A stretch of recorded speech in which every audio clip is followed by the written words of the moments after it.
Bismillahirrahmanirrahim. Assalamualaikum warahmatullahi wabarakatuh.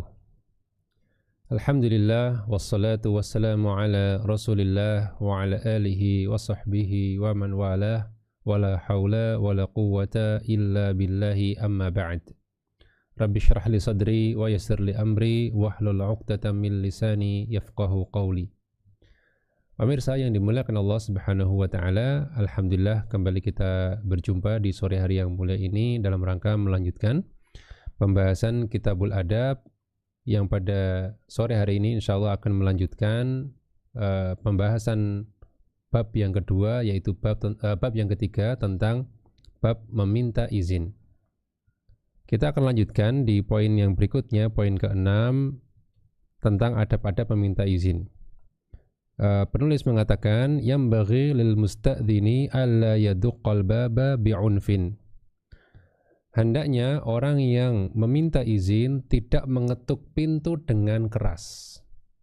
Jadi di antara adab dalam mengetuk pintu untuk meminta izin masuk rumah adalah hendaknya ketukannya tidak terlalu keras. Lima fi dzalika min su'il adab, karena yang demikian termasuk adab yang buruk. Dan kita pun tidak suka kalau ada yang gedor-gedor pintu kenceng, dok, tentu akan menimbulkan kegaduhan, ya, kemudian juga kepanikan, ya, dan semisalnya. Dari Anas bin Malik radhiyallahu anhu, ia mengatakan, inna abwaban Nabi sallallahu alaihi wasallam kanat tuqra'u bil adhafir. Kata beliau, kata Anas, bahwasanya pintu-pintu Nabi sallallahu alaihi wasallam itu diketuk dengan kuku. Jadi bukan dengan tulang, ya, tapi dengan kuku supaya lembut, supaya terdengar tidak terlalu keras. Berkata Al-Hafidz Ibnu Hajar dalam mengomentari riwayat ini, wa hadza mahmulun minhum 'alal mubalaghati fil adab. Dan ini kemungkinannya adalah termasuk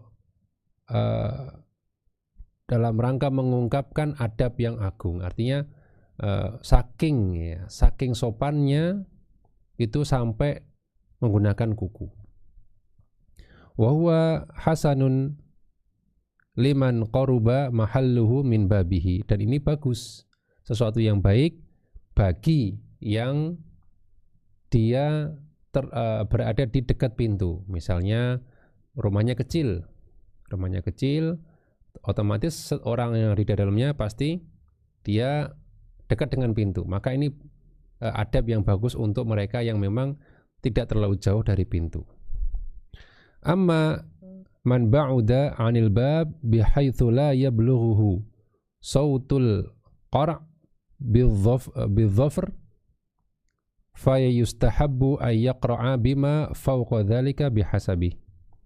Namun kalau yang jauh dari pintu, ya, yaitu di mana ketika diketuk dia tidak sampai suara ketukannya ini, kalau dengan kuku, ya, maka dianjurkan untuk mengeraskan ketukan sesuai dengan kebutuhan. Jadi maksudnya di sini adalah pada intinya sebetulnya yang baik itu yang pelan, ya, kecuali jika memang pelan itu tidak akan sampai suaranya, mungkin rumahnya besar, ya, dan nggak ada belnya. Mungkin kalau kita cuma pakai kuku atau cuma pelan-pelan, ya, orangnya bisa jadi di belakang rumah misalnya, ya, rumahnya luas atau rumahnya besar, ya, maka boleh, bahkan dianjurkan untuk mengetuk dengan lebih keras sesuai dengan kebutuhannya.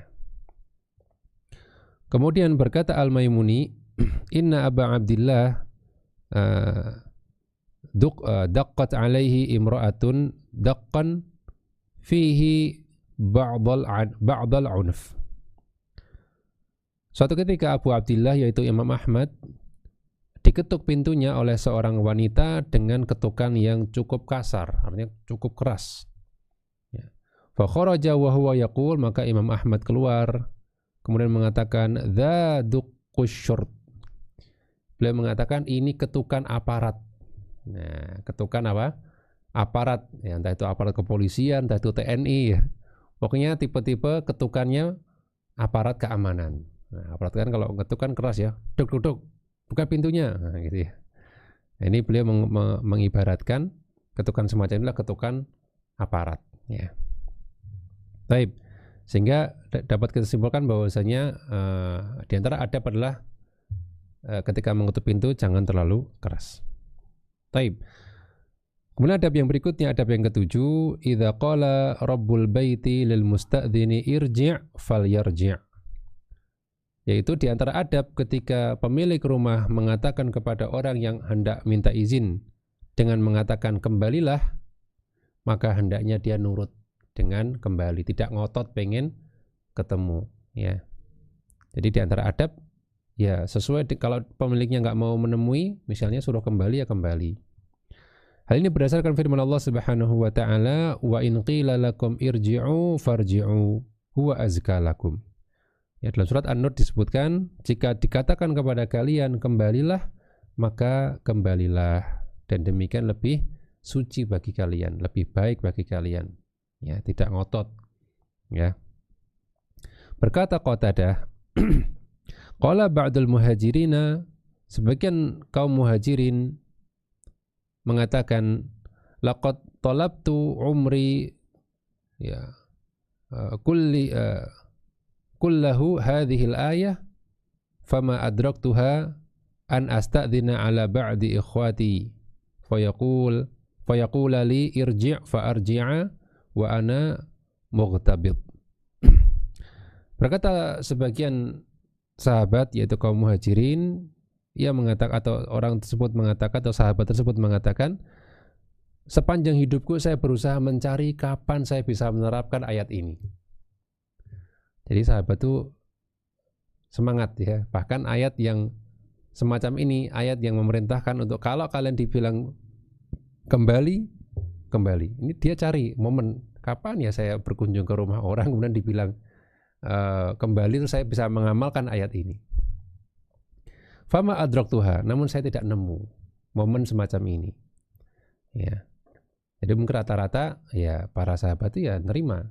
Walaupun ada kalanya mungkin di suatu momen, di suatu ketika karena satu dan lain hal kemudian ditolak. Bisa jadi, tapi ternyata dia tidak menemukannya. Ya. Di mana an asta'dzina ala ba'di ikhwati, yaitu momen di mana saya berkunjung ke salah satu saudaraku, kemudian dia mengatakan kepadaku kembali, sehingga aku pun bisa mengamalkan ayat ini, yaitu aku kembali. Wa ana mughtabi, dan aku dalam kondisi gembira. Jadi dia gembira bukan karena terusir atau terhalangi, ya, tapi dia bisa mengamalkan ayat ini. Ya. Taib. Kemudian yang berikutnya, yang ke-8, di antara adab meminta izin adalah la yadkhulul musta'dzinu ad-dara illam yakun biha ahad. Yaitu hendaknya orang yang meminta izin tidak memasuki rumah ketika tidak ada orangnya atau ketika sedang tidak ada penghuninya.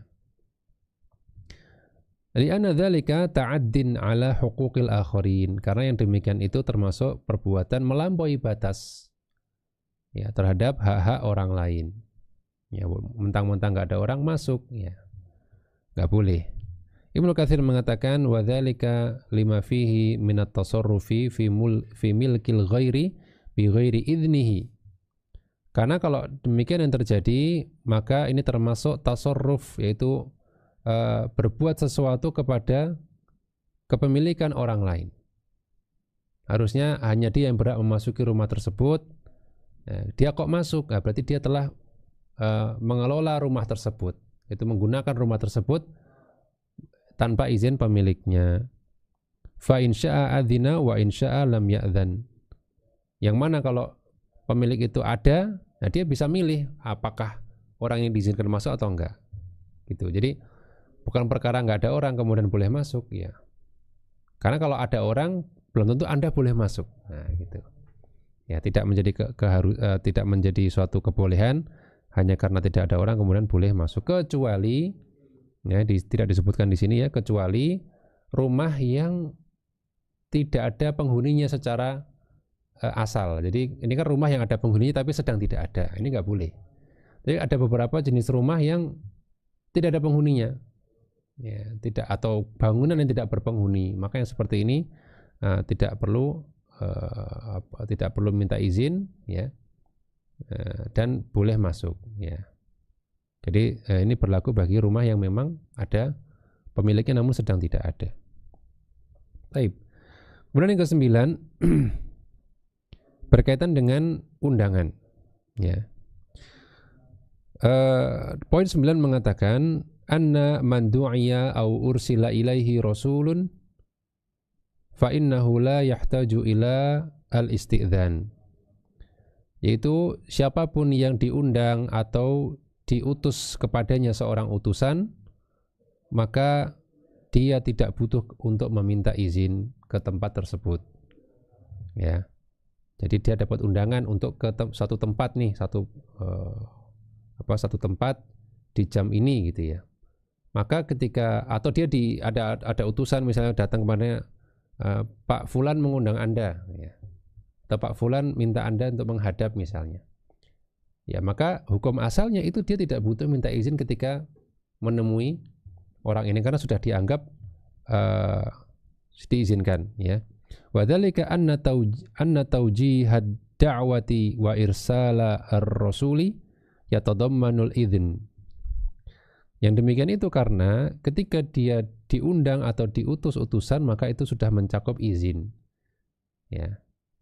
Kalau izin kan sebenarnya kita yang punya hajat untuk menemui, itu kan perlu izin.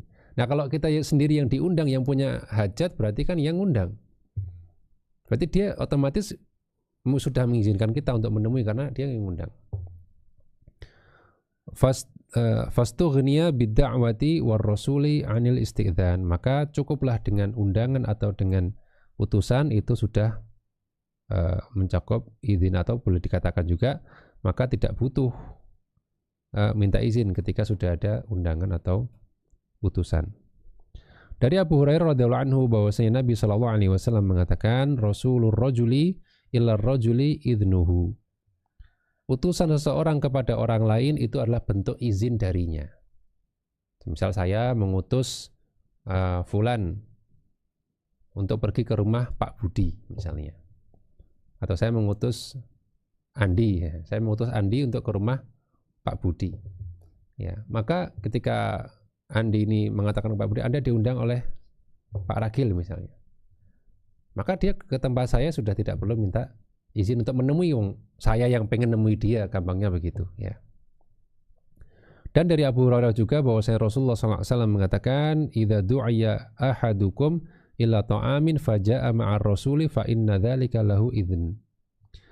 Jika salah seorang dari kalian diundang untuk makan-makan, untuk satu jamuan makan, maka kemudian dia datang bersama utusan tersebut, maka itu sudah mencakup izin. Ya, jadi nggak usah langsung aja ke tempatnya. Wastathna ba'du ahli ilmi ma idza ta'akhkhara mad'u an waqti da'wah. Sebagian ulama mengecualikan, ya, ketika yang diundang ini terlambat dari waktu yang ditentukan dalam undangan. Misalnya diundang jam 10 kok baru datang jam 11 atau jam 12 misalnya. Berarti tidak sesuai dengan waktu, ya. Au kana fi makanin yuhtaju ma'hu fil 'adah ilal idzin, atau dia diundang di tempat yang secara adat memang membutuhkan izin. Fa innahu yasta'dzin, maka ketika itu dia harus minta izin. Karena kalau yang berlaku tanpa izin itu kan kalau diundang dan datang di tempat yang memang tidak perlu izin dan juga waktunya sesuai. Nah, kalau waktunya sesuai kan nggak sesuai undangan, belum tentu dia ridho ditemui di waktu yang di luar waktu undangan, sehingga tentu membutuhkan izin. Demikian pula di tempat-tempat yang memang secara adat, istiadat setempat itu memang membutuhkan izin, ya. Kadang-kala bentuknya ya rumah yang tertutup misalnya, ya tentunya berbeda dengan misalnya rumah yang sudah terbuka gitu ya. Ini akhirnya kembali kepada urf atau kebiasaan. Taib. Poin berikutnya, poin ke-10, ya, di antara adab meminta izin adalah al-isti'dzanu 'inda iradatil qiyami wal insiraf minal majlis, yaitu meminta izin ketika hendak berdiri dan pulang dari suatu majelis atau berpindah dari suatu majelis atau suatu pertemuan. Wa hadza adabun nabawiyyun rafi'un. Inilah bentuk adab nabawi yang sangat agung, yang sangat luhur. Ya. Yuwajjihu zairu ila sulukil adabi fil insiraf. Di mana adab ini mengajarkan orang yang berkunjung, yaitu mengajarkan adab yang baik ketika dia hendak pamit atau ketika dia hendak pergi. Fakama anna dukhulaka kana biidnin falyakun insirafuk biidnin aidha. Maka sebagaimana engkau memasuki tempat tersebut dengan izin, maka begitu pula engkau meninggalkan tempat tersebut juga dengan izin. Wala'alla al-'illah fi dzalika huwa khasyatu wuqu'il basari 'ala syai'in la yahillu an-nadharu ilaihi.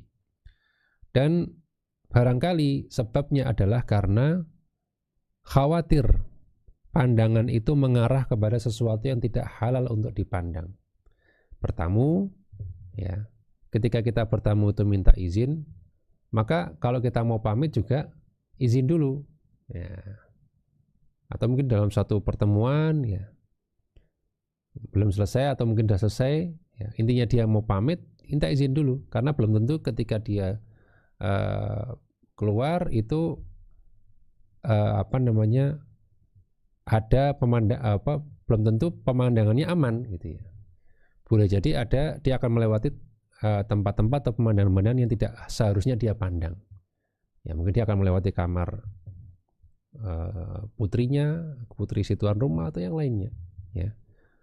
Ini diantara illah atau sebab kenapa pamit pun atau mau pergi pun ada izinnya. Au ghairi marghub fi ru'yati, atau sesuatu yang tidak disukai untuk dilihat.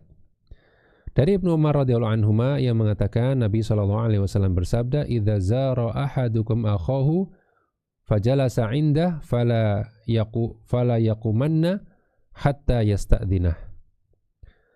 Ketika salah seorang dari kalian berkunjung kepada saudaranya, kemudian dia duduk di sisinya, maka janganlah dia berdiri sampai dia minta izin. Ya.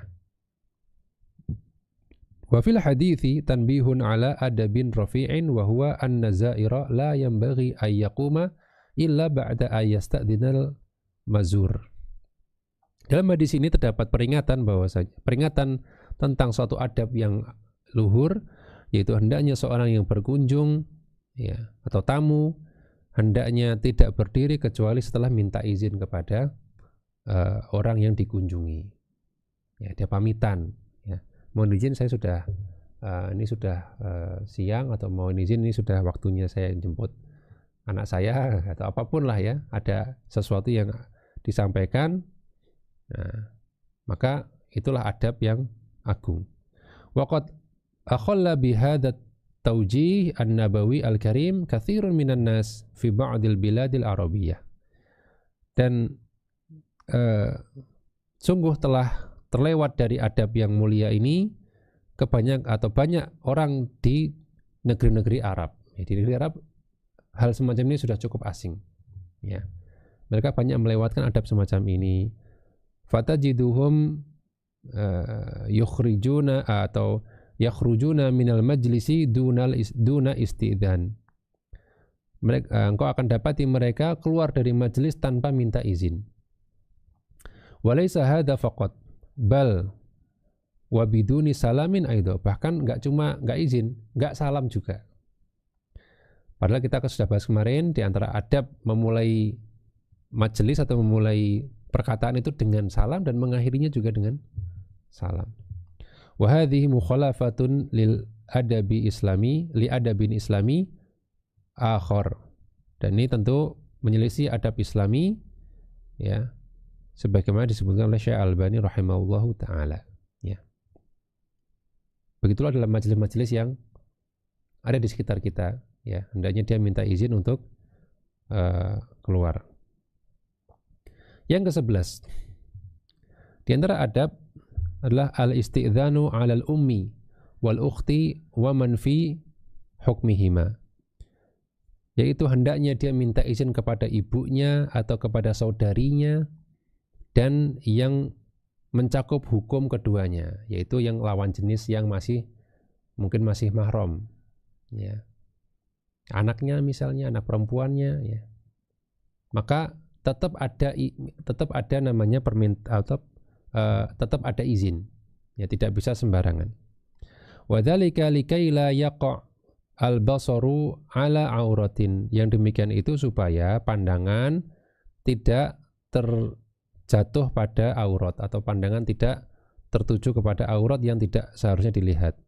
Au hay'ah takrahun nisa'u ayyarahunna ahadun wa hunna ala tilkal halah, atau melihat suatu kondisi yang wanita-wanita itu nggak suka untuk dilihat pada kondisi tersebut, ya. Mungkin auratnya nggak kebuka, tapi kondisinya dia nggak suka dilihat ketika itu, misalnya kondisi tidur dan mungkin, ya mohon maaf, misalnya bahasa Jawa itu ngowoh misalnya, nah, dia nggak suka dilihat dalam kondisi nggak kayak gitu, atau sekedar tidur aja mungkin dia nggak suka dilihat kondisi tidur, sehingga apapun itu minta izin, walaupun dia mungkin tertutup auratnya, misalnya mungkin cuma jilbaban dan lengkap tapi kondisi tidur gitu. Nah, ini butuh untuk tetap minta izin, ya, masuk kamar lagi tidur. Nah, ini kondisi yang dia nggak suka untuk dilihat, maka kita tetap minta izin.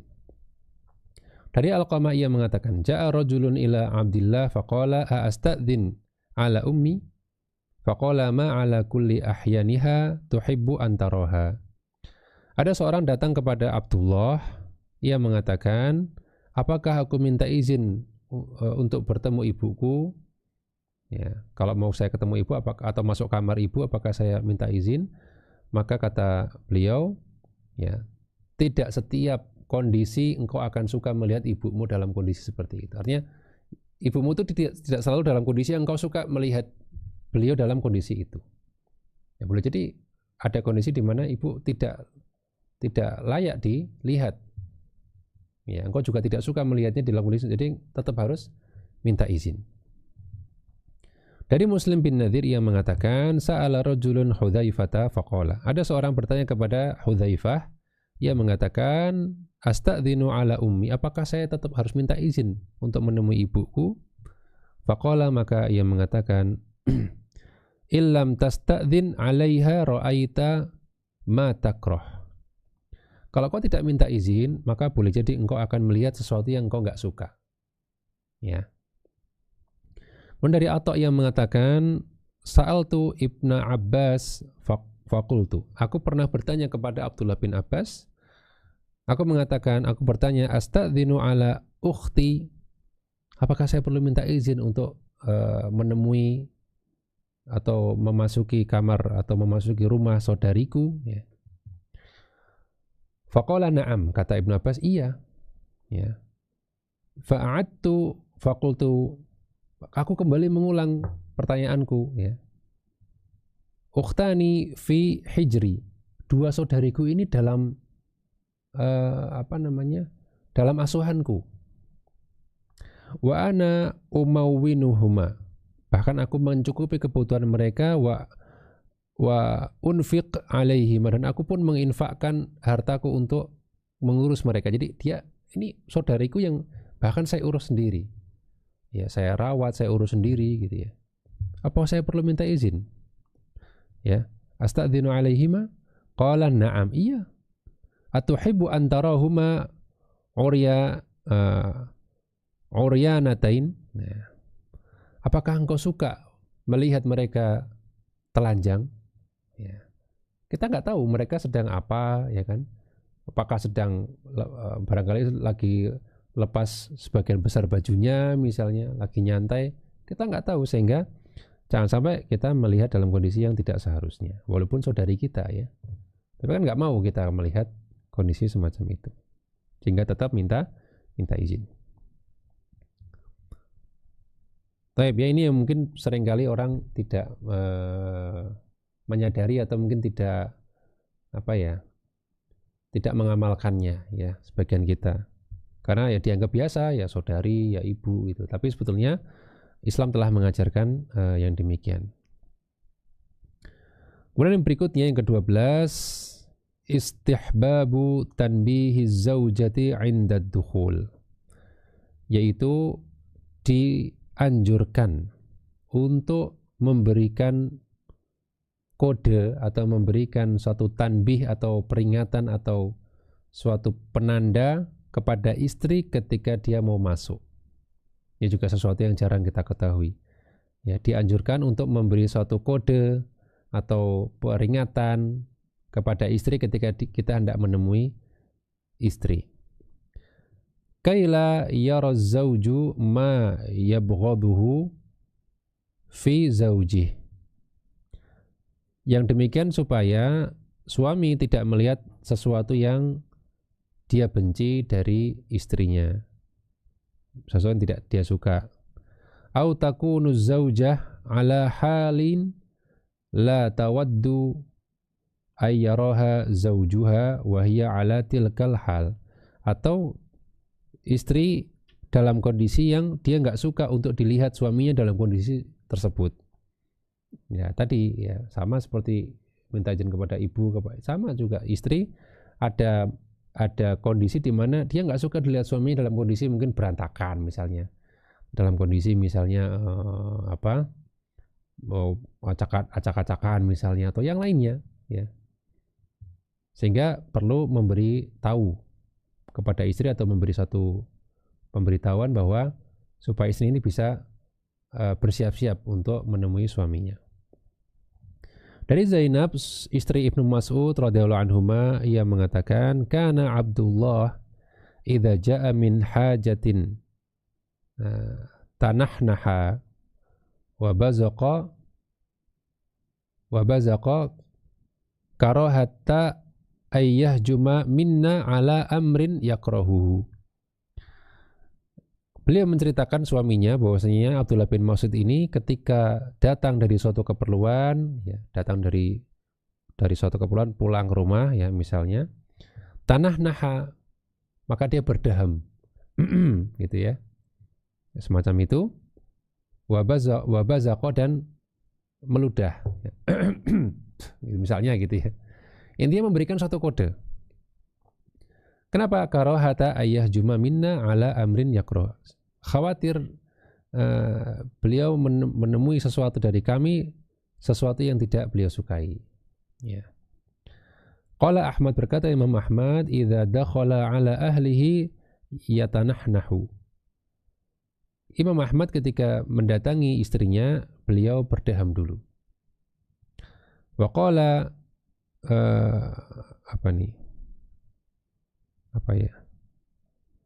dan beliau mengatakan ya, Sa'altu Ahmad Muhanna Muhanna ini salah satu murid Imam Ahmad ya, sahabat Imam Ahmad.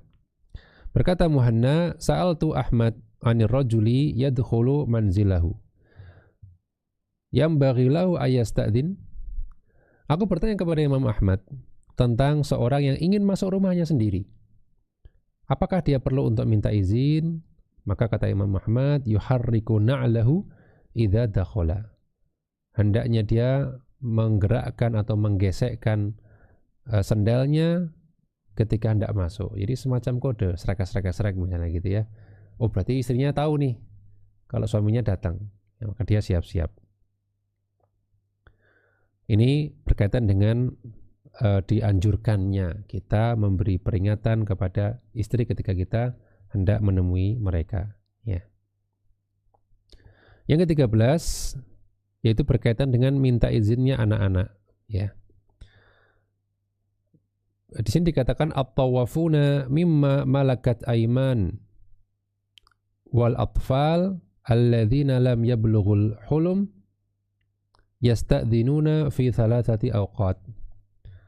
Orang-orang yang sering berkeliaran, maksudnya berkeliaran itu sering mondar-mandir bolak-balik, ya, yang sering di rumah dan sering aktivitasnya adalah sering berkeliling rumah ya, mungkin kalau apa namanya ya, orang-orang yang sering berkeliaran atau sering mondar-mandir bolak-balik berupa para budak, para pelayan ya, malaikat aiman itu artinya para budak atau para pelayan, wal atfal atau anak-anak yang mereka belum mencapai usia balik, maka mereka meminta izin pada 3 waktu. Ini ada dalam surat An-Nur ya, ayat 58 kalau tidak salah, di mana 3 waktu tersebut adalah yang pertama qabla sholatil fajr, yaitu malam, yaitu sebelum subuh ya. Atsaniyah waqtul qailulah, yaitu waktu siang hari setelah zuhur atau sebelum zuhur, sekitar itu, waktu tidur siang. Atsalitsah ba'da sholatil isya, yang waktu yang ketiga yaitu setelah sholat isya. Ya. Kenapa demikian? Karena inilah waktu-waktu di mana pada umumnya orang dewasa itu melepaskan bajunya. Ya, misalnya sebelum sholat fajar ini kondisi di mana orang dewasa itu tidur, dan tidur itu ada yang ya tentu tidur kita nggak pakai baju lengkap ya, terutama bagi wanita itu nggak pakai baju lengkap. Ya, terus juga kadang-kala juga kalaupun pakai baju yang lengkap misalnya, kadang dia juga nggak enak dilihat ketika posisi tidur misalnya. Sehingga posisi atau waktu-waktu semacam ini, waktu sebelum fajar ini adalah waktu yang kalau anak kecil sekalipun mau masuk itu harus minta izin. Kemudian qailulah sama, waktu siang hari juga mereka biasanya gerah panas ya, mereka melepas sebagian bajunya. Dan juga setelah sholat isya yaitu waktu tidur. Ya, ini 3 waktu yang anak-anak, budak itu atau pelayan harus minta izin. Wa ma'adaha fala junaha alaihima. Adapun selain 3 waktu ini, maka tidak ada dosa bagi mereka ketika masuk tanpa izin. Ibnu Katsir mengatakan terkait dengan ayat yang tadi ayat An-Nur ini, ai idza dakhalu fi hali ghairi hadhil ahwal fala junaha alaikum fi tamkinikum iyahum, yaitu ketika mereka menemui kalian di selain 3 waktu ini, maka tidak ada dosa bagi kalian untuk membuat mereka masuk menemui kalian. Wala alaihim ay an ra'au syai'an fi ghairi tilkal ahwal, dan juga tidak ada dosa bagi mereka ketika mereka melihat sesuatu di selain 3 waktu ini. Li'annahu qad udzina lahum, karena telah diizinkan bagi mereka, bagi orang-orang ini ya, budak dan juga anak-anak. Fil hujumi, yaitu sudah diizinkan untuk bisa masuk melihat atau untuk masuk kamar. Wali annahum tawafuna alaikum, dan juga yang demikian itu karena mereka orang-orang yang tawaf ya, suka mondar-mandir ya, masuk keluar masuk ya. Pelayan biasa ya, memasak, bawakan makanan, mungkin bawakan belanjaan atau apapun, mungkin ngepel, nyapu ya kan, pasti harus keliling-keliling rumah ya. Dia nggak nongkrong di satu tempat ya. Ya kalau namanya kerja ya kadang nyapu, kadang ngepel, kadang apa ya. Tawafun. Begitu pula anak-anak tawafun ya. Anak-anak kan bebas kemana ya. Ya, ai fil khidmah wa ghairi dzalika, yaitu dalam rangka melayani tuannya atau yang lainnya. Kemudian beliau membawakan riwayat dari Ibnu Abbas, dari Ikrimah, dari Ibnu Abbas, anna rajulaini sa'alahu 'anil isti'dzani fi 3 auratin allati amara Allah biha fil Quran. Bahwasanya ada 2 orang yang bertanya kepada Ibnu Abbas tentang minta izin di 3 waktu aurat. Nah, makanya ini istilahnya adalah fi 3 aurat, waktu aurat, 3 waktu aurat. 3 waktu yang hendaknya anak kecil sekalipun minta izin, yang Allah perintahkan dalam Al-Quran. Faqala Ibnu Abbas, maka Ibnu Abbas menceritakan, innallaha satirun yuhibbus sitr. Kata beliau, sungguhnya Allah Ta'ala adalah Maha yang menutupi dan suka dengan menutupi ya. Kanan nasu laisa lahum sutur ala abwabihim. Dulu kata Ibnu Abbas, orang-orang itu tidak punya sutur, yaitu tidak punya penutup atau tirai, ya, tidak punya korden di pintu-pintu mereka. Wala hijal, tidak punya kelambu. Fi buyutihim, dalam di rumah-rumah mereka. Jadi dulu rumah itu banyak yang terbuka, mudah kelihatan lah. Kalau kita kan sekarang udah ada korden, tambah lagi vitras, ya, komplit lah udah. Mana lagi nanti kacanya kaca yang Ray-Ban yang dari dalam bisa lihat, dari luar nggak bisa lihat. Itu sebenarnya sudah beda dengan zaman dulu, yang dulu bahkan tirai pun nggak ada, ya, tuh lubang, ya sudah, pintu ya sudah kelihatan langsung dalam gitu ya. Farubbama faja'ar rajul khadimahu aw waladahu, atau afan, faja'ar rajula khadimuhu aw waladuhu aw yatimuhu fi hijrihi wa huwa ala ahlihi. Maka boleh jadi, ya, pelayan dari seseorang atau anaknya atau anak yatim di bawah asuhannya itu mendapati dia dengan tiba-tiba ketika dia sedang bersama istrinya. Fa'amarahumullahu ayyasta'dhinu fi tilkal aurat allati sammallah. Maka Allah memerintahkan mereka untuk minta izin dalam waktu-waktu aurat tersebut yang telah Allah sebutkan dalam Al-Quran tadi, ya, qablal fajr, kemudian waktul qailulah, dan ba'dal isya. Ya, jadi Allah minta izin karena itu, yaitu waktu-waktu di mana aurat seorang itu sedang dibuka.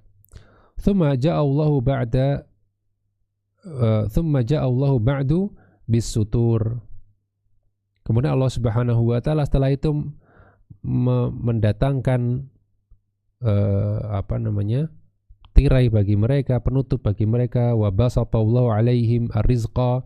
Allah luaskan rizki orang-orang tersebut, ya. Fattakhadhu sutura wattakhadhu al-hijal, sehingga mereka bisa beli atau bisa menaruh penutup atau hijab atau tirai di rumah mereka dan juga kelambu. Fara'an nas anna dzalika qad kafahum minal istidzan alladzi umiru bihi, sehingga orang-orang menyangka bahwasanya hal ini sudah mencukupi bagi mereka, tidak perlu izin sebagaimana yang diperintahkan kepada mereka, ya. Padahal perlu, ya, minta izin itu tetap perlu walaupun ada tirainya, karena justru gunanya tirai itu adalah supaya orang bisa minta izin untuk masuk, ya, sehingga ketika diizinkan baru dia bisa membuka tirainya dan masuk gitu, ya. Ini beberapa ada berkaitan dengan meminta izin, ya, yang mudah-mudahan dapat kita amalkan dalam kehidupan sehari-hari yang ada di sekitar kita. Wallahu ta'ala a'lam bis-shawab.